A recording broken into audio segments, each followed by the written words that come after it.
నేను నిన్ను మరువను. యెషయా గ్రంథం 49:15. ప్రియమైనటువంటి దేవుని జనాంగమా, ఆ యేసుక్రీస్తు ప్రభుల వారి ఉదయకాల సమయంలో నీతో వాగ్దానం చేస్తూ ఉన్నాడు. ఈ లోకంలో అనేక మంది నీకు ఉన్నప్పటికీ వారైనా నిన్ను మర్చిపోవచ్చు. నీ భర్త నిన్ను మర్చిపోయినా, నీ భార్య నిన్ను మర్చిపోయినా, నువ్వు కన్నటువంటి కన్నబిడ్డలు మర్చిపోయినా, సంఘం మర్చిపోయినా, సమాజం మర్చిపోయినా, ఆ యేసుక్రీస్తు ప్రభుల వారు ముదిమి వచ్చే వరకు నిన్ను మర్చిపోకుండా తన చేతితో ఎత్తిపట్టి నడిపించేటువంటి దేవుడై ఉన్నాడు. ఈ లోకంలో మనకు ఆస్తులు అంతస్తులు ఉన్నప్పుడు, పలుకుబడి ఉన్నప్పుడు అనేక మంది మన వెనకాలనే ఉంటూ ఉంటారు. అదే మనకి ఏదైనా శ్రమ వచ్చినప్పుడు, కష్టం వచ్చినప్పుడు, బాధ వచ్చినప్పుడు మనల్ని మర్చిపోయేటువంటి వారిగా ఉన్నారు. అయితే నువ్వు సంతోషంలో ఉన్నప్పుడే కాకుండా, నువ్వు బాధలో ఉన్నప్పుడు కూడా, నువ్వు కష్టంలో ఉన్నప్పుడు కూడా, నువ్వు శ్రమలో ఉన్నప్పుడు కూడా ఆ యేసుక్రీస్తు ప్రభుల వారు నిన్ను మరవకుండా ఆయన నీతో కూడా నడిచేటువంటి దేవుడై ఉన్నాడు గనక ఈ దినము నుంచి ఆ యేసుక్రీస్తు ప్రభుల వారి యందు విశ్వాసము కలిగి, నమ్మకం కలిగి మనము జీవించేటువంటి వారంగా ఉండాలని కోరుకుంటూ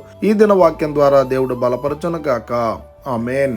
ప్రార్థన. మమ్మల్ని మిక్కిలిగా ప్రేమిస్తున్న ప్రియ పరలోకమందున్న మా తండ్రి, మీకే కోట్లాది వందనాలు, స్తుతి స్తోత్రాలు ప్రభా. మరొక దినాన్ని మాకు ఆయుష్గా అనుకరించినటువంటి దేవా, మీకే కోట్లాది వందనాలు, స్తుతి స్తోత్రాలు. ఈ దినాన్ని చూడలేనిటువంటి పరిస్థితులు అనేక మంది అనేక రకాలుగా మరణిస్తున్నప్పటికీ అయ్యా, మా కొరకు మరొక నూతనమైనటువంటి దినాన్ని మాకు అనుగ్రహించినందుకై వందనాలు, స్తుతి స్తోత్రాలు ప్రభా. ఈ వాగ్దానం ద్వారా మీరు మాతో మాట్లాడినందుకై వందనాలు.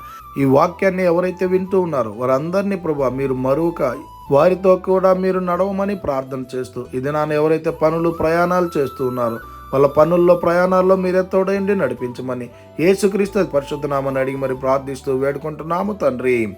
ఆమేన్. God bless you.